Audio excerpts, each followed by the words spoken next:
नमस्कार दोस्तों, मेरा नाम है राज के वर्मा और आप देख रहे हैं रिपोर्टर जी। चलिए आज बात करते हैं हरियाणा की राजनीति की और खासतौर से क्योंकि 2024 के अक्टूबर में विधानसभा चुनाव होने हैं।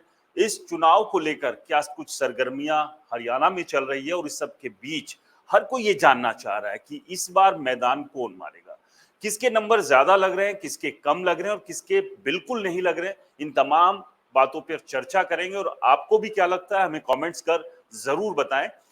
आगे हम बात करते हैं इसके अलावा कि सट्टा बाजार भी हरियाणा के विधानसभा चुनाव को लेकर क्या कुछ कह रहा है।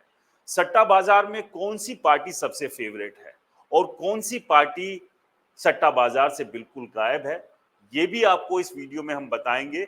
लेकिन उससे पहले यहाँ कुछ चीजों को समझना बेहद जरूरी है कि किस तरह से कांग्रेस और बीजेपी आगे बढ़ रही है और उनके पीछे पीछे आईएनएलडी हो, जेजेपी हो जो कि अब पीएसपी के साथ गठबंधन में है, और इसके अलावा आम आदमी पार्टी, इन सब की स्थिति क्या है और निर्दलीय क्या इस बार पॉलिटिकल जो पार्टी है उनका खेल बिगाड़ सकते हैं।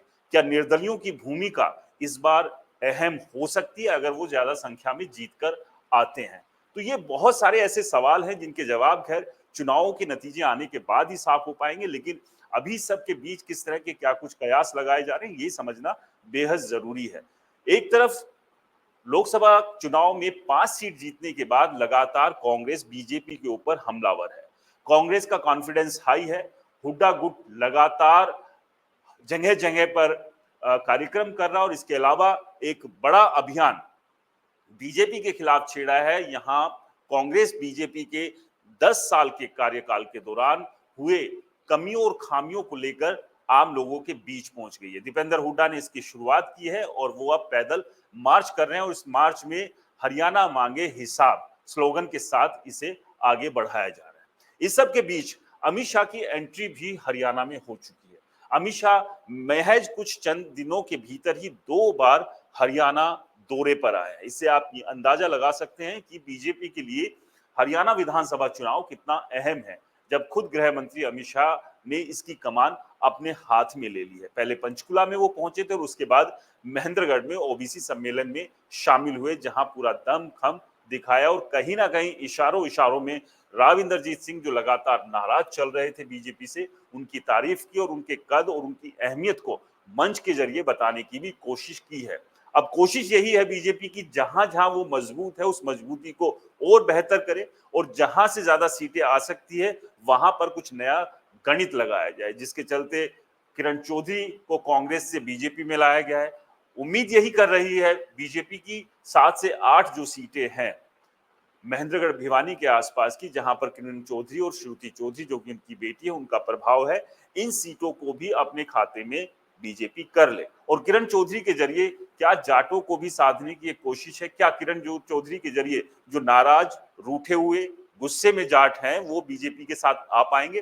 खैर इसकी संभावनाएं बेहद कम दिखाई देती है, क्योंकि इस बार जाटों ने मन बना लिया है कि 2019 में जिस तरह से डिवाइड हुआ था वोट, जाटों का स्प्लिट हुआ था, वो इस बार करने के बिल्कुल मूड में नहीं है। क्योंकि पिछली बार जेजेपी और कांग्रेस के बीच में जाटों का वोट बट गया था, उसके बाद भी कहीं ना कहीं ये लगा था जाटों को कि बीजेपी सरकार नहीं बना पाएगी, लेकिन दुष्यंत चौटाला ने बीजेपी के साथ गठबंधन किया और सरकार बनाई और करीब 4.5 साल तक ये सरकार चली। अब लेकिन गठबंधन टूट चुका है, तो अब बीजेपी की हरियाणा में सरकार है। लेकिन इस सब की वजह से जेजेपी से अच्छी खासी नाराजगी जो है वो जाटों को, और यहाँ बड़ा क्लियर कट साफ मैसेज जो है जाट वोटर्स ने दे दिया कि वो किसी भी हाल में बीजेपी के साथ जाने वाले नहीं है और जो पिछली बार भूल हुई, जो पिछली बार गलती हुई, वो इस बार इसे नहीं दोहराएंगे।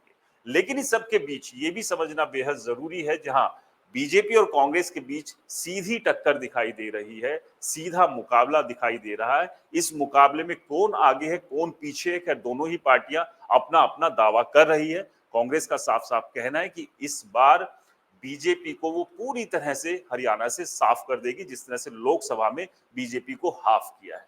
तो बीजेपी ने भी यहाँ स्पष्ट मैदान में ये मैसेज दे दिया है कि तीसरी बार अगर सरकार बन रही है तो वो उन्हीं की सरकार बन रही है। बीजेपी हरियाणा में तीसरी बार सरकार बनाने जा रही है। तो ये कड़ा मुकाबला है, आपस में दोनों ही पार्टियां मैदान में है। और सीधे सीधे हरियाणा की बात करें तो इस बार दोनों पार्टियों के बीच ही मुकाबला है। अब यहां सबसे बड़ा सवाल यह है कि क्या कांग्रेस 10 साल से जो सत्ता से बाहर है, इस बार कुछ बड़ा उलटफेर करते हुए जीत दर्ज कर पाएगी। जिस तरह के माहौल, जिस तरह के समीकरण, जिस तरह के सेंटिमेंट्स फिलहाल अभी दिख रहे हैं, जो कि कांग्रेस को फेवर कर रहे हैं। लेकिन यहाँ एक बात भूलना नहीं होगा कि मध्य प्रदेश, छत्तीसगढ़ और राजस्थान विधानसभा के चुनाव अभी कुछ समय पहले ही गए हैं और उसके जो नतीजे आए थे वो बेहद चौंका देने वाले थे। हर किसी को ये लग रहा था कि छत्तीसगढ़ हो, मध्य प्रदेश हो या फिर राजस्थान हो, यहाँ बीजेपी तो नहीं आ रही है और यहाँ पर कांग्रेस जो है वो बाजी मारेगी। लेकिन जब नतीजे आए, सभी को चौंका देने वाले थे।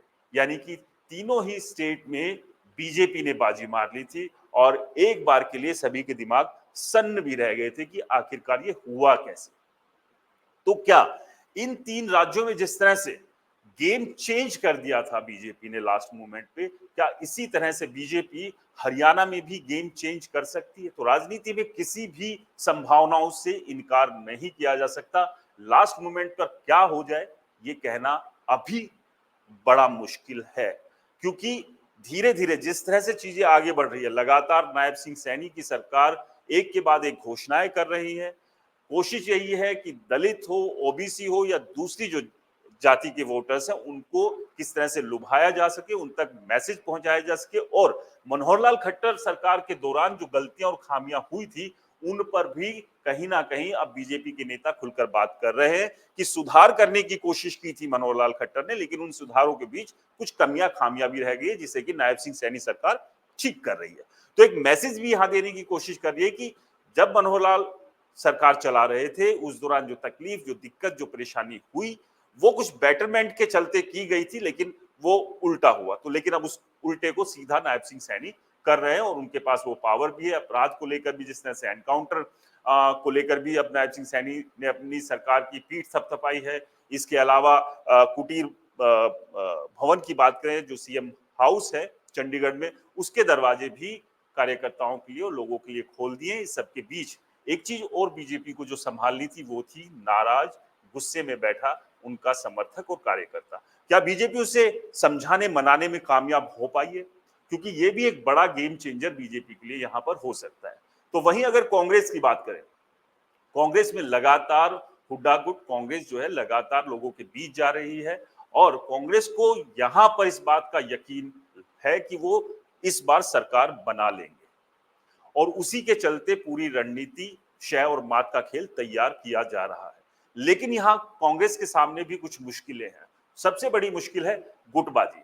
जिस तरह से कांग्रेस के भीतर जो गुटबाजी चल रही है उसका फायदा बीजेपी को हो सकता है। किरण चौधरी ने पार्टी छोड़ी, इसके अलावा सोनीपत के मेयर ने पार्टी छोड़ी और बीजेपी में शामिल हो गए और ऐसे और भी बहुत सारे नेता हो सकते हैं जो कि भूपेंद्र सिंह हुड्डा से जिनकी नाराजगी हो या उन्हें टिकट ना मिले, क्योंकि इस बार टिकट मांगने वालों में बीजेपी के मुकाबले कांग्रेस में शायद लिस्ट थोड़ी लंबी है या लंबी रहने वाली होगी। तो ऐसे में जिन लोगों को टिकट नहीं मिलेगी वो कहीं ना कहीं किसी दूसरे दल में जाएंगे। जरूरी नहीं है कि वो बीजेपी का ही दामन थामे, क्योंकि बीजेपी के पास भी बहुत सारे टिकट मांगने वाले हैं, उन्हें भी राजी रखना बीजेपी की के लिए बड़ी चुनौती होगी। लेकिन अगर ये ठीक ठाक चेहरे मोहरे वाले नेता कांग्रेस पार्टी को छोड़कर जेजेपी, आईएनएलडी या आम आदमी पार्टी के पास चले जाते हैं तो आप इससे समझिए यहां पर कि जो वोट कटेगा वो वोट कटेगा कांग्रेस का और जितना वोट इन पार्टियों को मिलेगा उसका सीधा सीधा फायदा होगा बीजेपी को। तो इसी फायदे के इंतजार में बीजेपी है, इसी फायदे की ताक में बीजेपी कि अगर ये फायदा मिल जाता है, क्योंकि इसको इस तरह से भी समझना है, अगर मैं गलत नहीं हूं करीब 38 से 42% जो है वो वोट प्रतिशत हरियाणा में बीजेपी का है। लेकिन बाकी जो बच जाता है इसके अलावा उसमें एक बड़ा हिस्सा कांग्रेस का है और इसके अलावा बाकी जो पार्टीज जो है जब भी मुकाबले हुए, त्रिकोणीय मुकाबले जब हुए तो वो वोट परसेंटेज बट गया है और वो जो वोट परसेंटेज बट जाता था उसकी वजह से बीजेपी हमेशा जो है 2 बार से लीड ले रही थी, उसको एक एज मिल जाती थी। लेकिन इस बार की स्थितियां, इस बार की परिस्थितियां बिल्कुल भिन्न है, क्योंकि जिस तरह से लग रहा है हरियाणा के मतदाताओं का मूड, वो अब किसी तीसरे मोर्चे में जाने को तैयार दिख नहीं रहे। यानी कि जो वोट बंटने की गुंजाइश है वो कुछ कम है, लेकिन अभी 2 ढाई महीने का समय है। इन 2 ढाई महीने में बीजेपी कितना वापसी इस चुनाव में कर पाएगी, ये देखना भी दिलचस्प होगा। लेकिन फिलहाल के हालात ये है कि पहले नंबर पर कांग्रेस नजर आ रही है तो दूसरे नंबर पर बीजेपी है।